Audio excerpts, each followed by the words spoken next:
So till now, what we have discussed in the previous classes?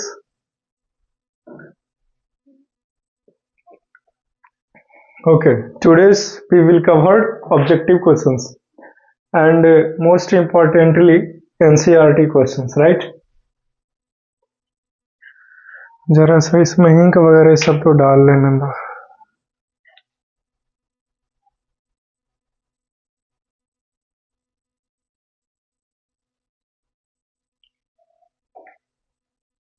वैसे तो इसमें है ये है।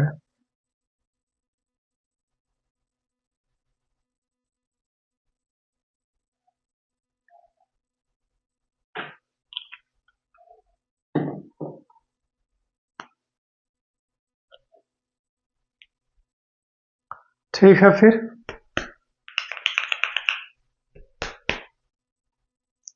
सबसे पहले मल्टीपल चॉइस क्वेश्चन से शुरू करते हैं, ठीक है ना। First of all we will be covered some multiple choice questions, right?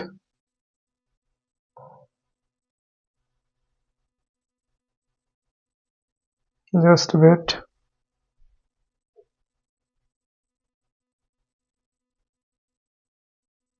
Where is the questions?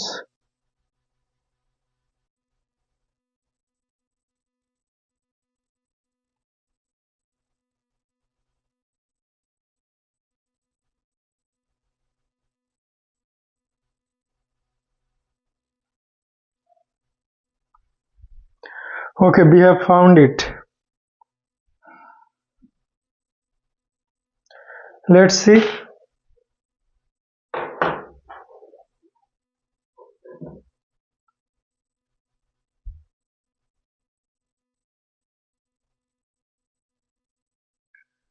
Question number पहला देखो।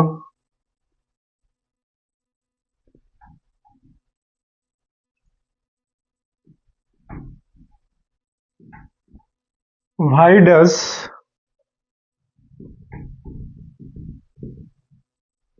the poet call it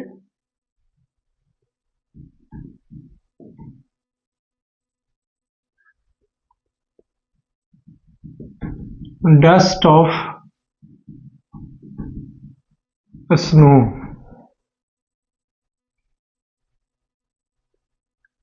option A में है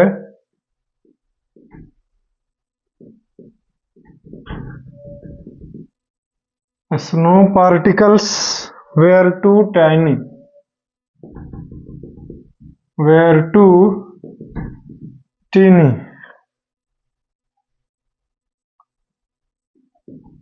बी में है they came over him,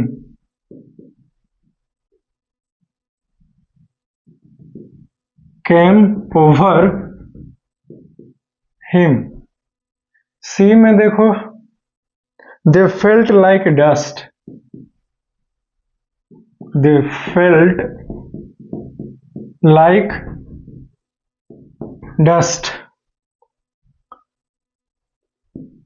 D में है they looked like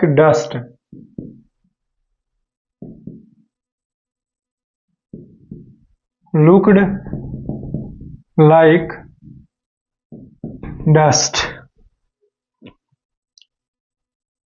ठीक।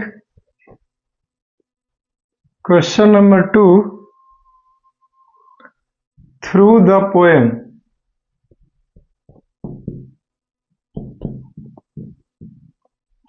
Poem dust of a snow,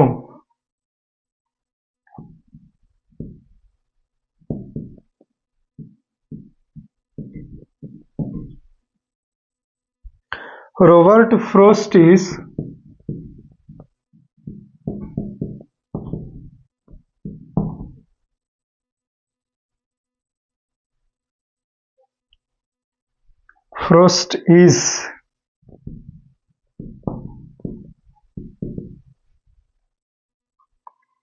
trying to shatter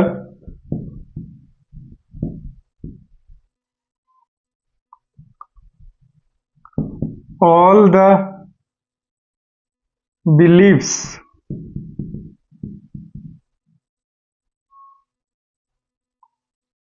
that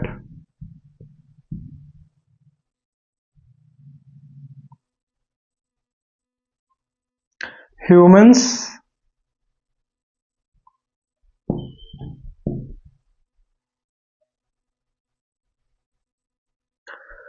have about the things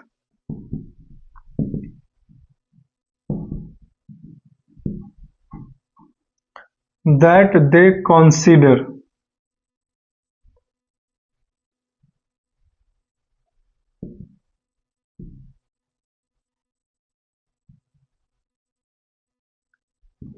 option A में है इल्यूमिन्स,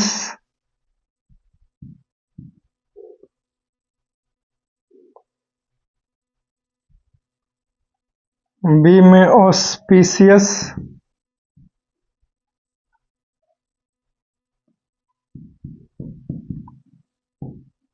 सी में ट्रेडिशन या फिर डी में all of this.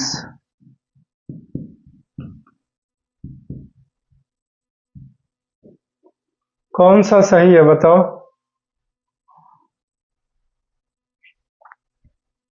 So this is our basically objective और मल्टीपल चॉइस क्वेश्चंस। ठीक है, पहले इन दोनों को लिख लो चाहते हो तो, फिर हम लोग आंसर पे बात करेंगे।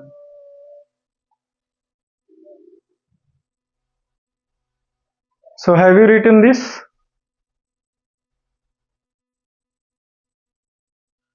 Okay. Question number 1 देखो, why does the poet call it dust of a snow? Poet ने जो पोएम के नाम था वो डस्ट ऑफ अ स्नो क्यों कहा?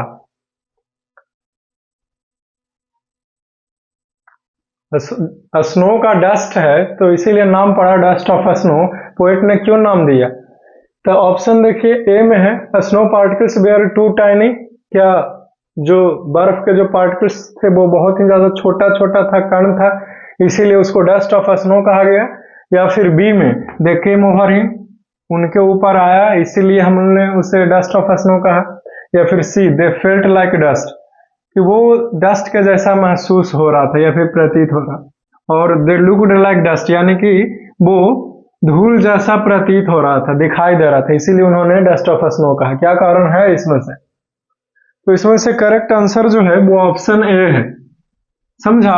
Snow particles were too tiny, कि जो स्नो या फिर बर्फ के जो पार्टिकल्स हैं वो बहुत ही ज्यादा छोटा था, इसीलिए उसे डस्ट ऑफ स्नो कहा गया। सो पहला का ऑप्शन ए आंसर है हमारा। सभी को क्लियर है ना? और कैसे और क्यों है, तो सबको उत्तर मिल गया ना कि पहला का ऑप्शन नंबर ए का है सही है। चलो ठीक है, वेरी गुड, इसको लिख लीजिए। So if you wants then you can write it.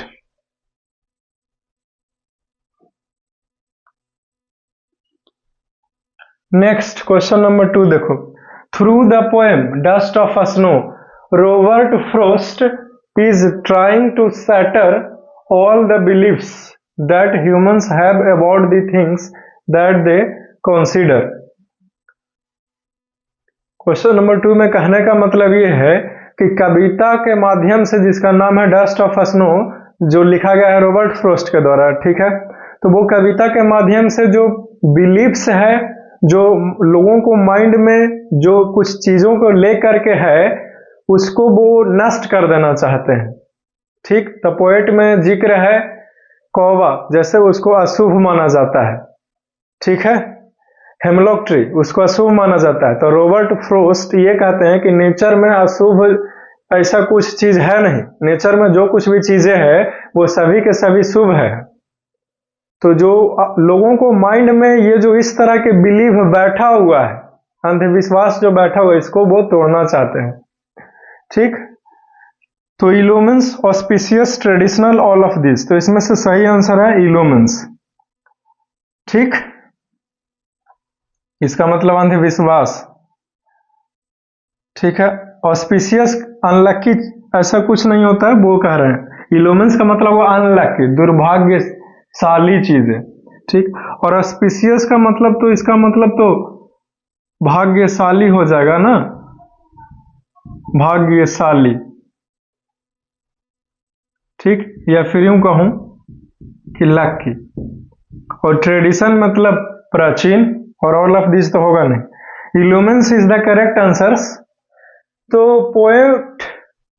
Poem के माध्यम से जो अंधविश्वास है लोगों को माइंड में, उसको दूर करना चाहते हैं।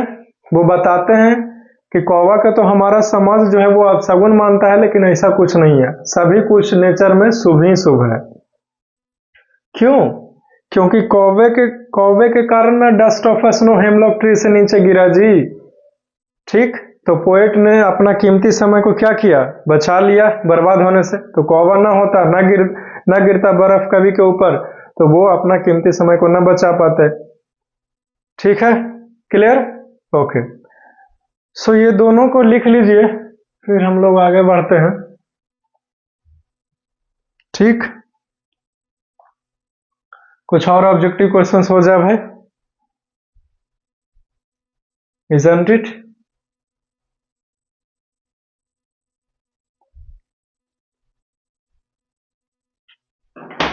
Move on to the next.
Let's move to the next one.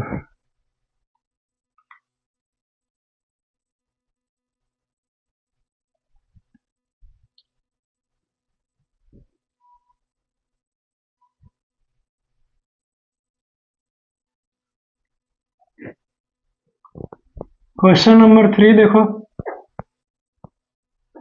है ना। In the poem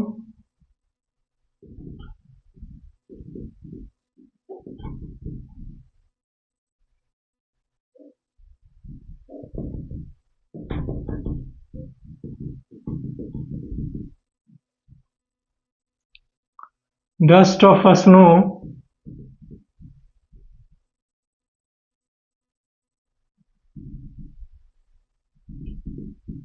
which negative symbols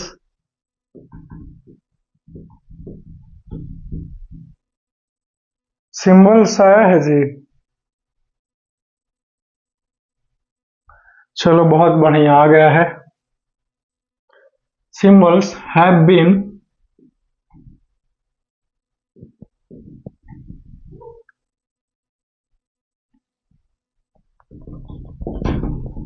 used to create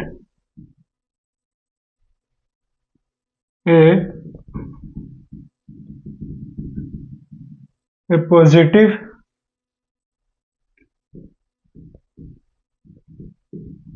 effect, ठीक है। ऑप्शन ए में है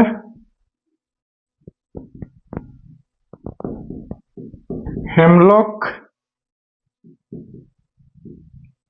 ट्री और क्राउ, बी में है क्राउ और स्नो।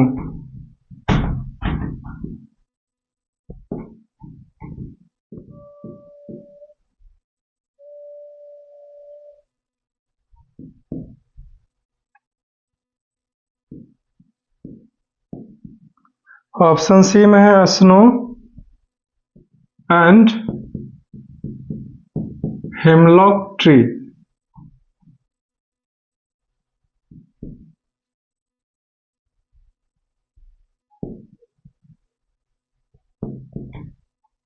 डी में है क्राउ एंड डस्ट। ठीक। क्वेश्चन नंबर 4 देखो, has given my heart.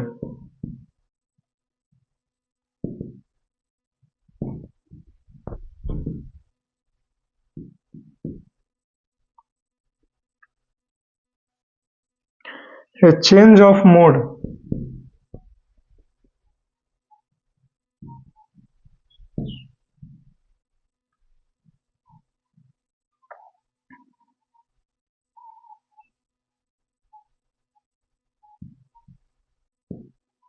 What is the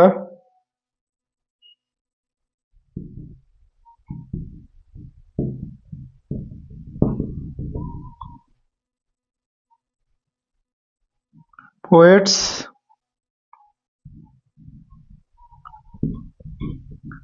mood now? Option A में सोलेमन,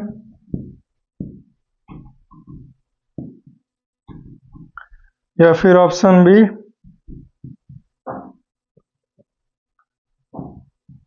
थाउटफुल,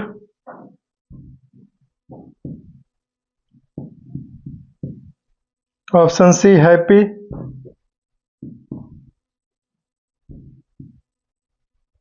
ऑप्शन डी कूल।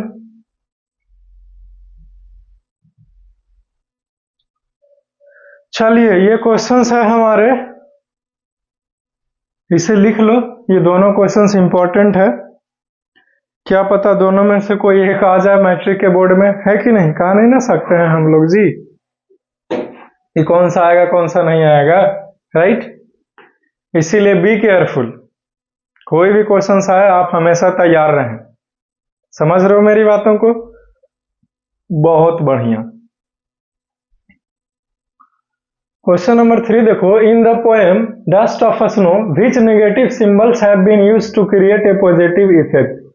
जो हमारा पोएम का नाम था डस्ट ऑफ स्नो, तो कवि ने इस कविता में कौन सा दो नेगेटिव सिंबल का यूज किया है पॉजिटिव चीजें हमारे समाज में फैलाने के लिए? ठीक है, तो याद है जब पोएम पढ़ाए थे तो डस्ट ऑफ स्नो में हेमलॉक ट्री और क्राउ यानी कि कौवा और धतूरे का पेड़ दोनों को तो हमारा समाज अशुभ मानता है कि नहीं? अशुभ मानता है यानी कि नेगेटिव सिंबल है, नकारात्मक चीजें हैं, नकारात्मक भाव है, राइट?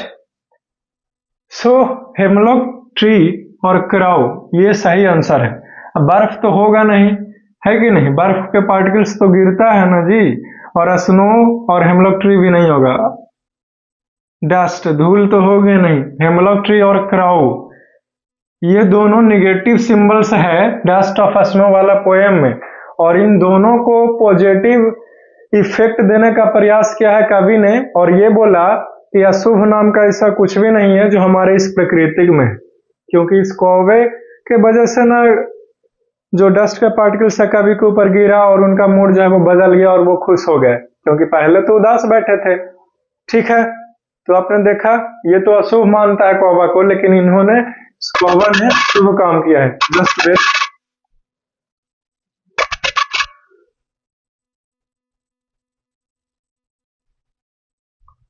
ठीक।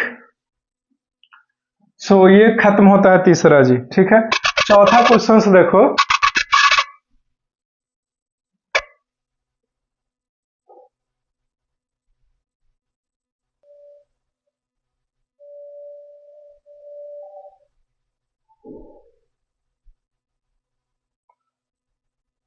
ठीक है ना?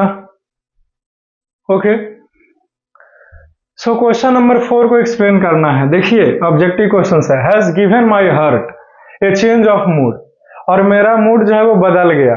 ठीक, तो what is the poets mood now, कवि का अभी जो इस पोएम में मूड जो है वो कैसा है, इस लाइन के बाद आपको बताना है। क्या सोलेमन है, क्या थॉटफुल है, या हैप्पी है, या कूल। कूल माने ठंडा, हैप्पी मतलब खुश, थॉटफुल मीन्स विचार पूर्वक, सोलेमन मीन्स गंभीर, इसका मतलब गंभीर होता है, गंभीर, ठीक है, विचार पूर्वक, ठीक है। और हैप्पी का मतलब खुश, ठीक। और कूल का मतलब ठंडा, ठीक है। सो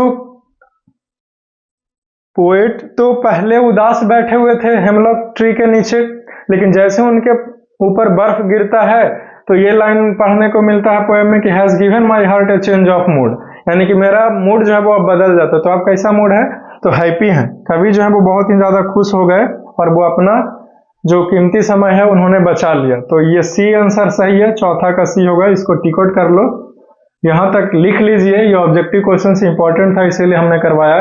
अब हम लोग एनसीईआरटी का क्वेश्चन जो है मैं तेरे को लिखा देता है, ठीक है।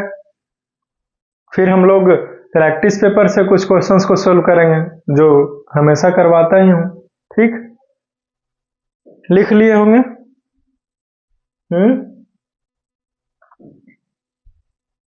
Okay, so now we gonna clean it.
Okay, 3 questions है, देख लेते हैं, ठीक है।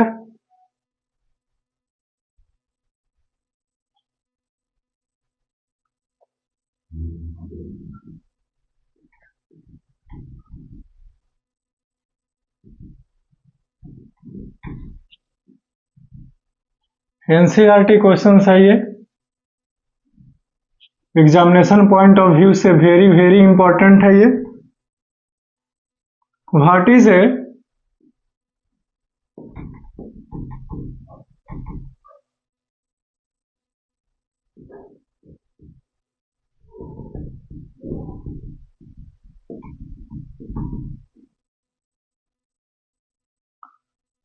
What is a dust of a snow.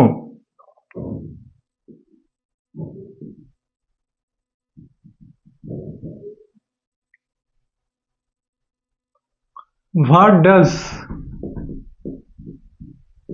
the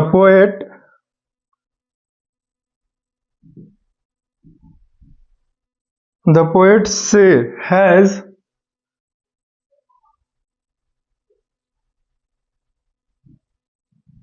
changed his mood?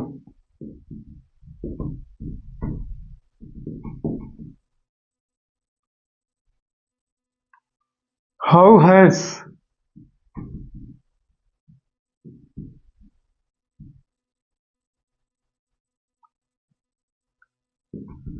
the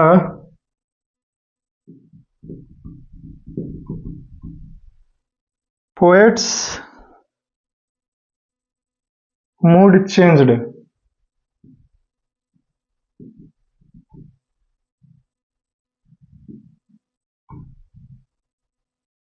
ठीक, ये क्वेश्चन है हमारे, इसको देख लीजिए एक बार, लिखा देते हैं। क्वेश्चन समझ लो। What is a dust of snow? Dust of snow क्या है? तो सबसे पहले इसी का आंसर किया जाए।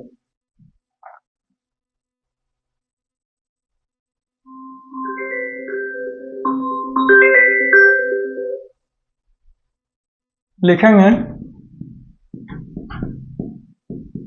Particles of snow is called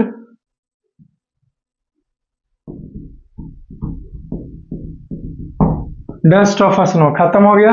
dust of snow क्या है? तो पार्टिकल्स ऑफ स्नो को ही डस्ट ऑफ स्नो बोला गया है। Is it clear now? Okay. How does the poet से has changed his mood?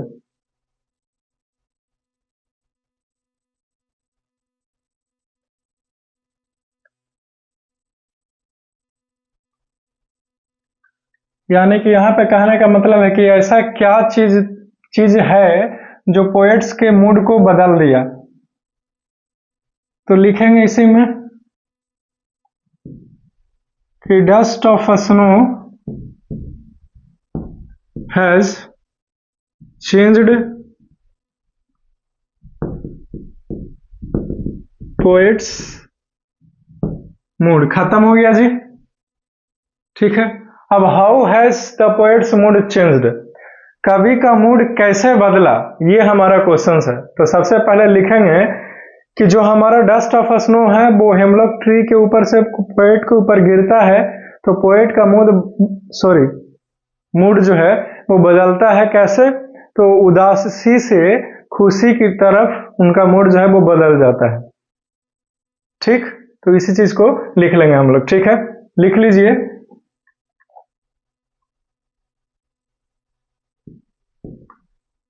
When dust of snow falls from a hemlock tree,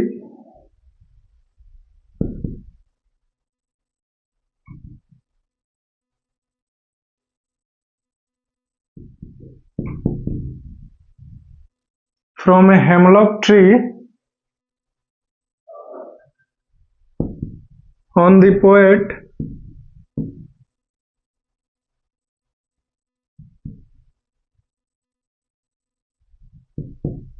then his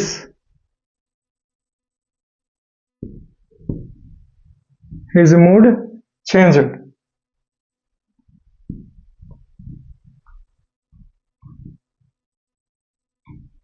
Changed to happy from sad. ठीक है। तो जैसे ही snow जो है वो हेमलॉक ट्री से snow dust of snow poet के ऊपर गिरता है, तो उनका जो मूड है वो बदल जाता है। उदास थे लेकिन अब खुश हो जाते हैं, ये कहने का मतलब। क्लियर? तो ये इस क्वेश्चन का आंसर जो है वो खत्म कर दिया हमने। इतना ही आंसर होगा। आगे जो कुछ भी लिखिएगा तो अपने मन से वो फालतू हो जाएगा, या फिर आपका इच्छा, आप लिखिए ना लिखिए, लेकिन ये आंसर जो है वो एकदम सटीक है और बढ़िया है। इसे लिख लीजिए। इसे क्लीन करके हम लोग आगे बढ़ेगा नेक्स्ट क्वेश्चन में। सो आई होप कि आपने इसे लिख लिया होगा। मैं इसे मिटाना चाहूंगा। ठीक ना?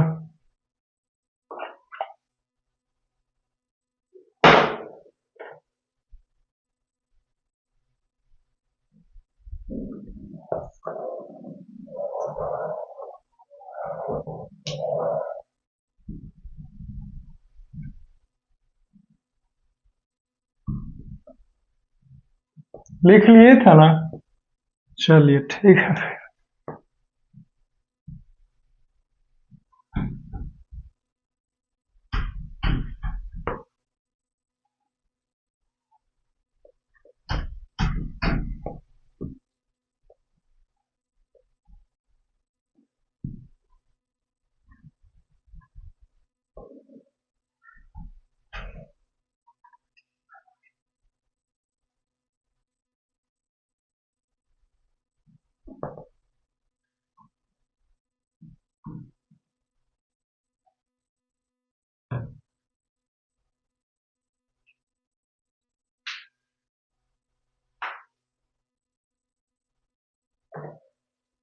Next question number 2,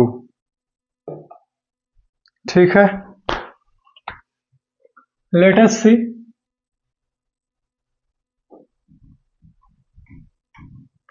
how does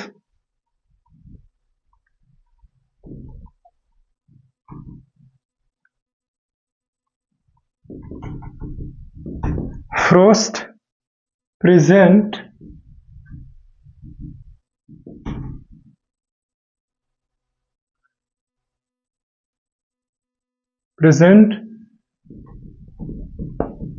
nature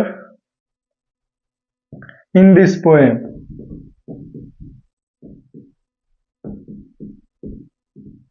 In this poem. S लगा हुआ है, एस लगा लो।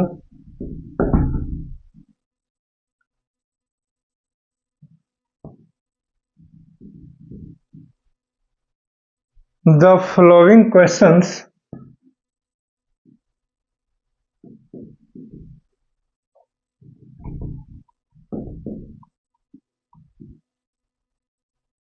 may help you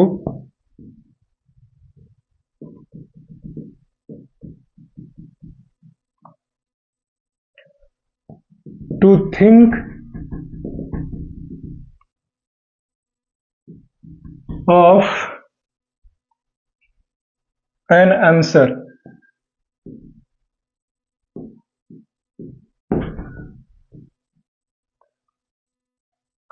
ठीक है, अब देखो रोमन एक पहला है, what are the words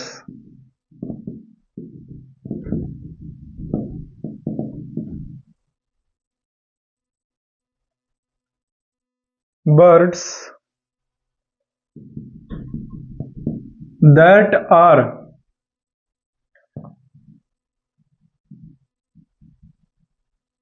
usually named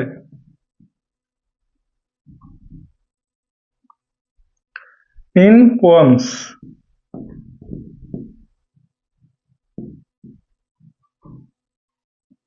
What images come to your mind?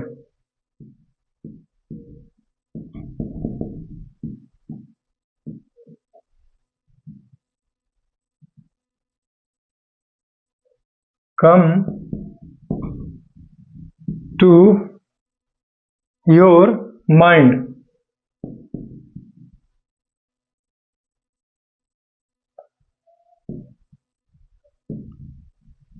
When you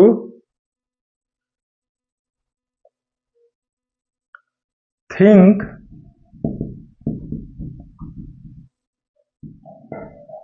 of a crow या फिर क्रो। ठीक, ये क्वेश्चंस है। क्वेश्चंस क्या है नहीं समझ में आया, कोई बात नहीं, मैं हूं ही समझाने के लिए। क्वेश्चन नंबर दूसरा देखो, how does frost present nature in this poem. इस पोएम में जिसका नाम था डस्ट ऑफ स्नो, क्योंकि उसी से ना ये क्वेश्चन आंसर है जी, तो उसमें पोएट ने जिसका नाम था रॉबर्ट फ्रोस्ट, वो नेचर को, प्रकृति को किस तरह से प्रेजेंट किया है, यानी कि दर्शाने का प्रयास किया है पोएम में। आगे है कि द फॉलोइंग क्वेश्चंस में help you to think of an answer. निम्नलिखित कुछ क्वेश्चंस हैं, ठीक, समझे, रोमन एक में पहला, दूसरा और तीसरा, तो ये पहला है। तो फॉलोइंग क्वेश्चंस जो है वो आपको मजबूर करेगा और आपको हेल्प करेगा आंसर लिखने में, ठीक है। तो क्वेश्चंस क्या है, पहला देखिए, तो पहला क्वेश्चन है कि what are the words that are usually named in poems, यानी कि किस तरह के वर्ड्स का जिक्र जो है वो ज्यादातर कविताओं में किया जाता है, तो उसका नाम लिखना है। तो सबसे पहले इसी का आंसर जो है वो खत्म कर देते हैं। किस तरह के वर्ड्स, तो लिखेंगे नाइटिंगल, NITIANGLE,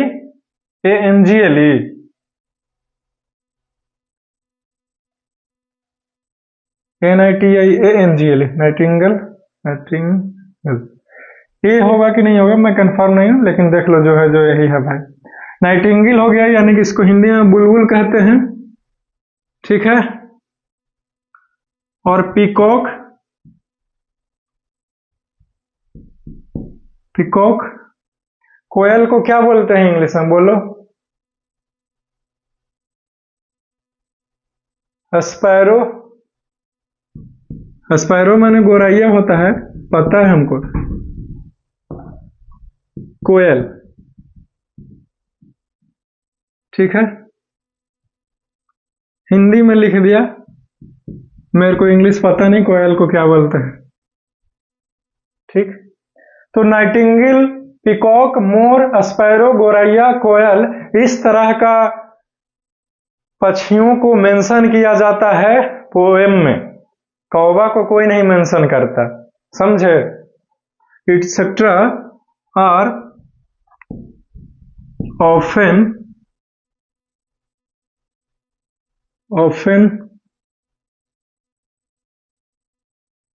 या फिर यूजुअली लिखा गया है ना क्वेश्चन में, इसीलिए यूजुअली लिखो, यूजुअली। और usually mentioned in the poems. खत्म हो गया आंसर। यहां तक के क्वेश्चंस का आगे है, what images come to your mind when you think of a crow. जब आप एक कौवे के बारे में सोचते हैं तो आपके मन में क्या ख्याल आता है वो लिखना है, ठीक है। सो लिख डालो पैराग्राफ चेंज करके।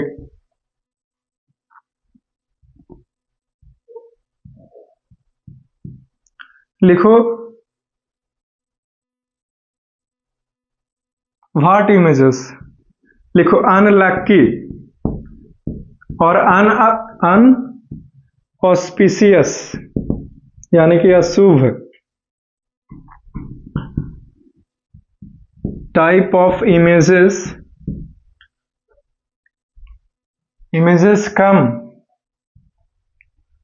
come to our mind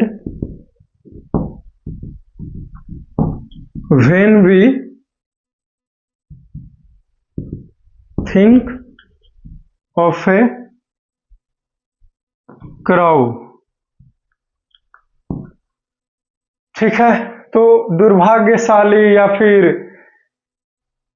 असौभाग्यशाली इस तरह के या फिर अपशगुन इस तरह के विचार हमारे माइंड में आता है जब एक कौवा का ख्याल आता है। तो यही आंसर है, यही सच है और यही आंसर में भी लिखना है, ठीक है। चलो खत्म होता है पहला, अब इसको मिटाएंगे और दूसरा रोमन अंक में क्वेश्चन है उसको लिखेंगे, ठीक ना।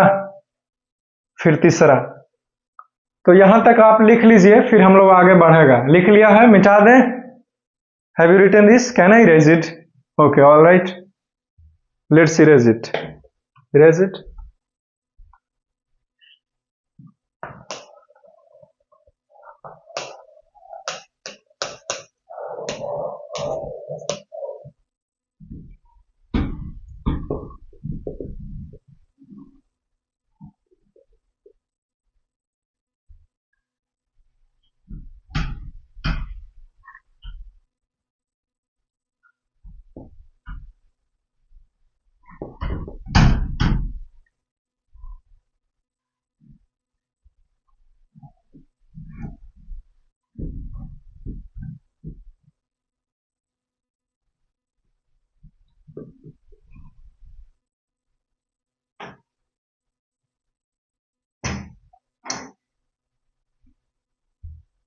क्वेश्चन नंबर 2 देखो,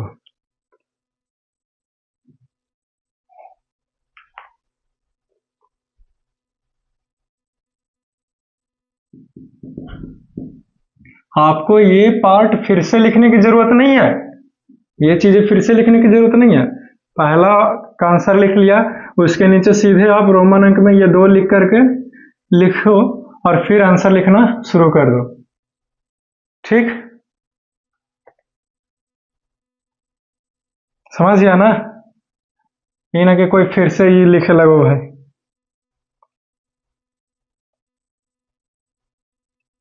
चलो मिटा ही देते हैं जी, तुम लोगों का भरोसा लिख ही लेगा, है कि नहीं। मिटाओ और टेंशन है खत्म करो, सीधी बात, नो बकवास।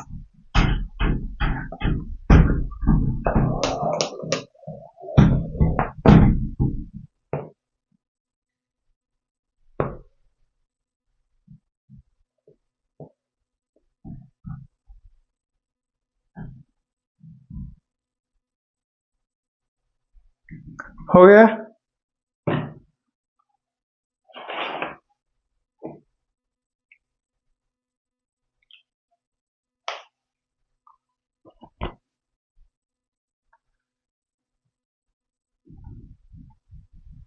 दूसरा देखो रोमन अंक में, अगेन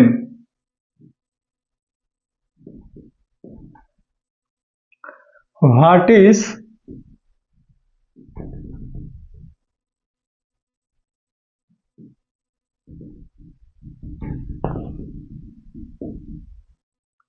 ए हेमलॉक ट्री। ठीक है, हेमलॉक ट्री क्या है, ये क्वेश्चन है हमारा। भाई doesn't the poet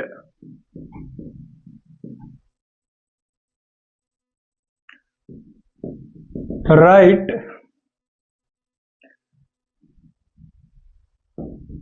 about A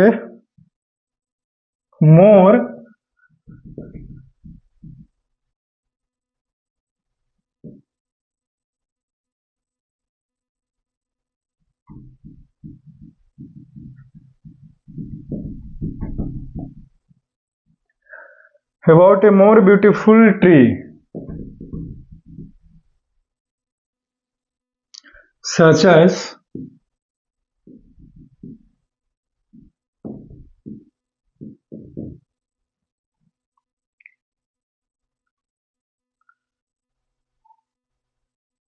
such as a maple or an oak or a pine।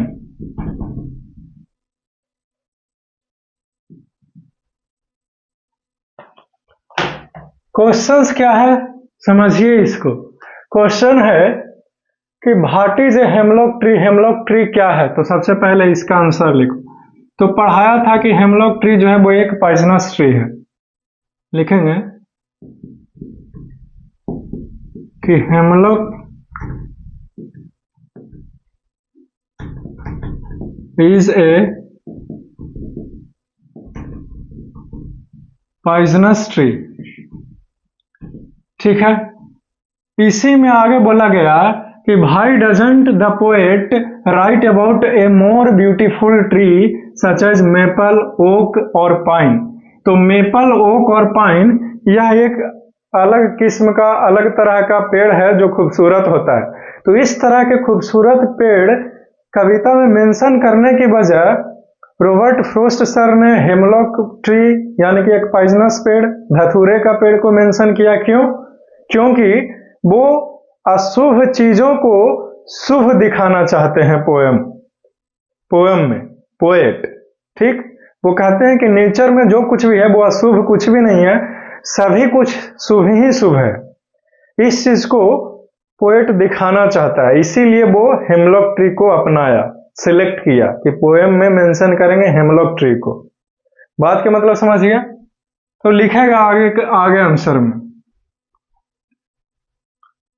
ठीक है, the poet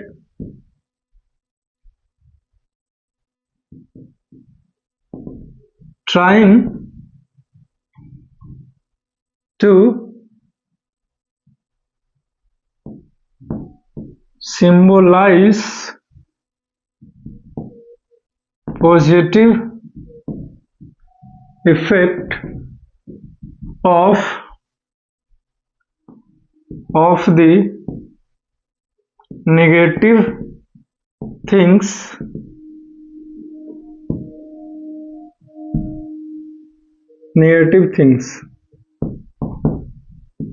so that's why he used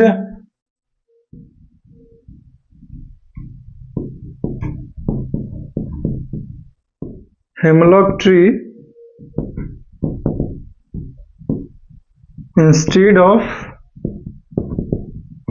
pine और ओक और मेपल। ठीक है, पोएट जो है वो निगेटिव चीज को पॉजिटिव तरह से दिखाना चाहते हैं, इसीलिए उन्होंने धतूरे के पेड़ को सेलेक्ट किया है कि पोएम में उसी को मेंशन करेंगे। चलिए इस क्वेश्चन का आंसर जो है वो लिख लीजिए, फिर हम लोग नेक्स्ट क्वेश्चन में मूव करेगा। So have you written this? हमारे पास और टाइम है ना? समझ गया। वैसे तो लगभग टाइम हो गया है, लेकिन इसको लिखे हैं तो मिटा करके आगे हम लोग बढ़ सकते हैं। एक छोटा सा क्वेश्चन है, मिटाए ना जी? लिख लिया ना? चलो बहुत बढ़िया।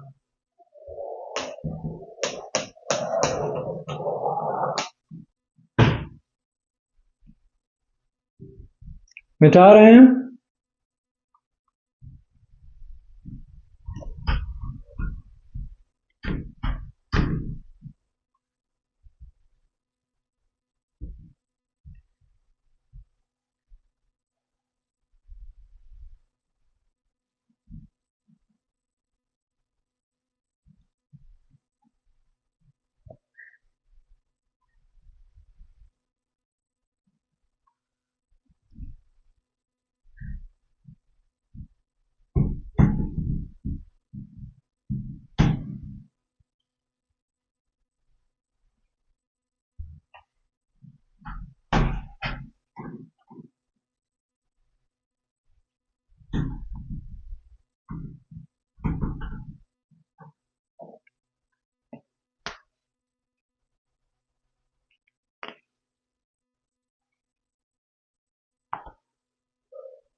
नेक्स्ट देखो, अब तीसरा देखिए,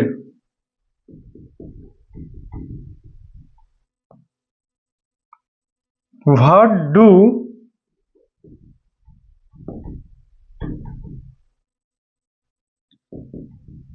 the crow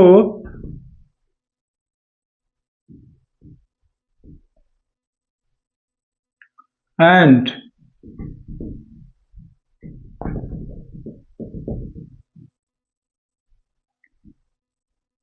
hemlock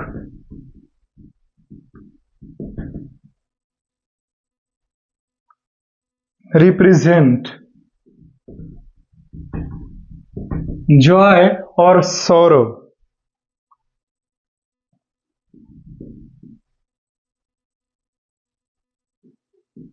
What does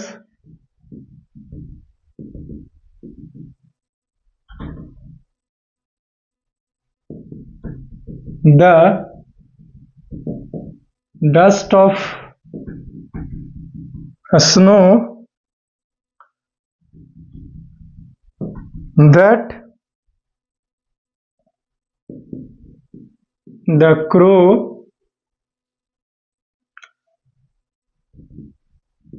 shakes off a hemlock tree?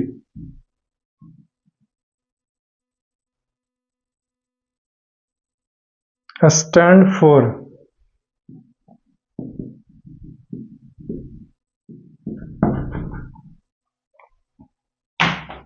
Questions को समझो जरा सा। क्वेश्चन है कि what do the crow and hemlock represent Joy और सोरो? What does the dust of snow that the crow shakes off a hemlock tree?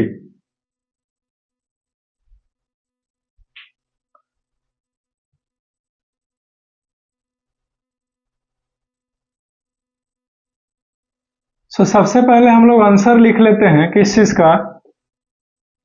तो Joy और सौरो में से किसको रिप्रेजेंट कर रहा है? क्रो और हेमलॉक ट्री का। तो अगर नेचर्स की बातें करें तो नेचर में तो कौवा और धतूरे के पेड़ को तो अशुभ माना गया है कि नहीं? यानी कि सौरो दुख को ही रिप्रेजेंट करेगा, राइट? तो लिखेंगे क्रो एंड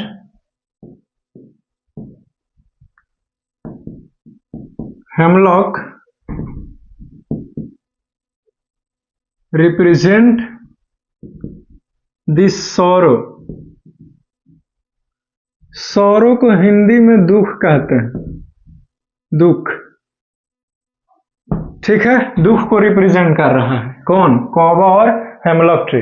ठीक है, आगे है कि what does the dust of a snow that the crow shakes of a hemlock tree.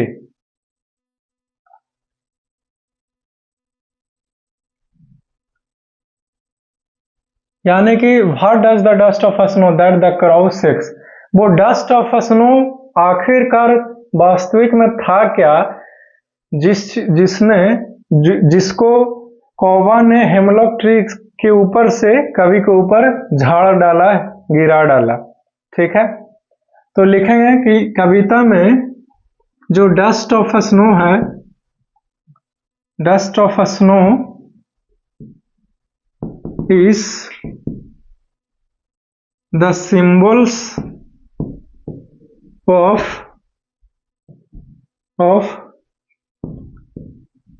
Positive energy. Dust of snow जो है वो पॉजिटिव एनर्जी, ऊर्जा का सिंबल है पोएम में, राइट। आप समझते चलो मेरी बातों को, ठीक है ना। और आगे इसमें क्या क्वेश्चंस है, तो जब कौवे ने डस्ट ऑफ स्नो को कवि के ऊपर झाड़ करके गिरा डाला, ठीक है, तो उनके जीवन में एक नेचर का ब्लेसिंग आया, समझे, क्योंकि कवि सैड थे, अब खुश हो गए। ठीक, तो लिखेंगे कि when a crow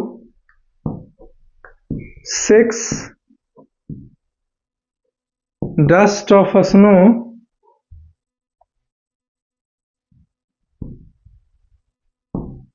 on poet, it brings positive vibes in his life to be happy, which is a nature's blessing।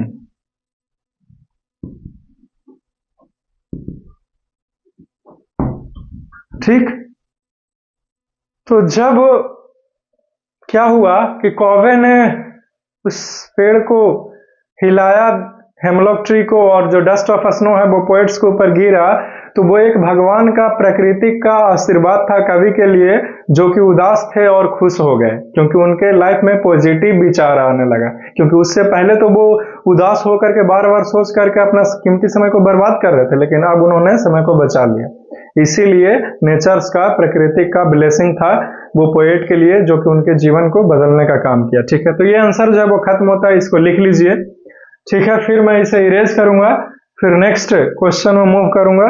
Time तो वैसे रहा नहीं, राइट, लगभग टाइम हो चुका है, लेकिन देखिए क्वेश्चन और है ना, और मेरे को ऐसा मानना है कि इसे खत्म कर लेने में ही ज्यादा समझदारी है। ठीक, इसको लिखिए जल्दी से, लिख लिए होंगे, राइट, वेरी गुड, इसे क्लीन किया जा सकता है।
क्वेश्चन नंबर 3 देखो,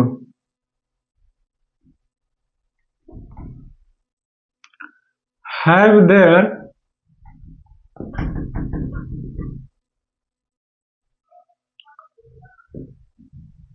been times when you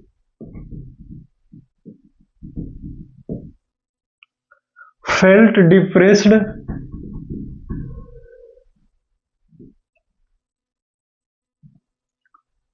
or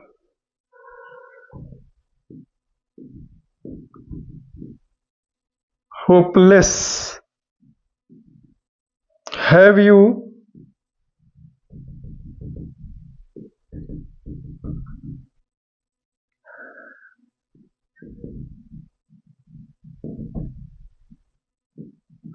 experienced a similar moment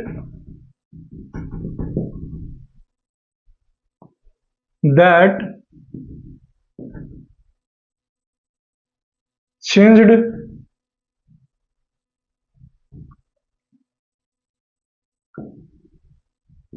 your mood that day? ठीक, ये आपका एनसीईआरटी बुक का लास्ट क्वेश्चन है। ठीक है, क्वेश्चंस क्या है समझ लीजिए, बहुत ही आसान है समझना। Have there been times when you felt depressed और होपलेस? क्या आपके जीवन में कभी ऐसा समय आया है कि जब आप एकदम डिप्रेशन में, बहुत ज्यादा झकझोर देने वाला एकदम उदासी एकदम छा गया? ठीक है, या फिर लाचार असहाय आप महसूस कर रहे हैं? कभी ऐसा समय है? लिखिए, तो लिख डालो कि ऐसा कब समय आया था, लिखिए। ठीक है, तो लिखना कि when our marks are less after the result of examination, we felt depressed।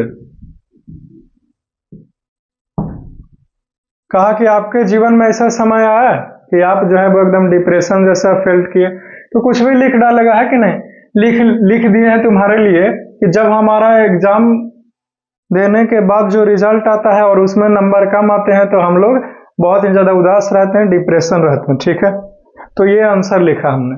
आगे इसी में है यहां से क्वेश्चन कि have you experienced a similar moment that changed your mood that day? और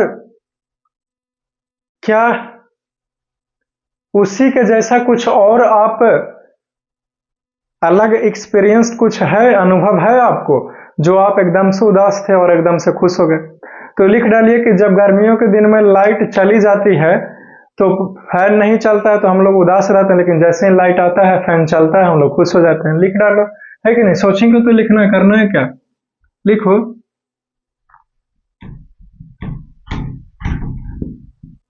during summer we are in sweating, जब पसीने में हम लोग रहते हैं,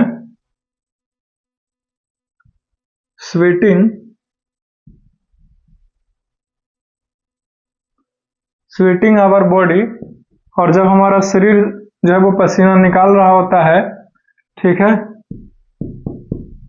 एट दिस टाइम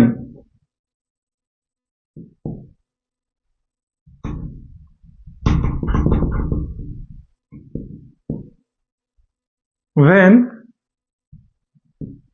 electricity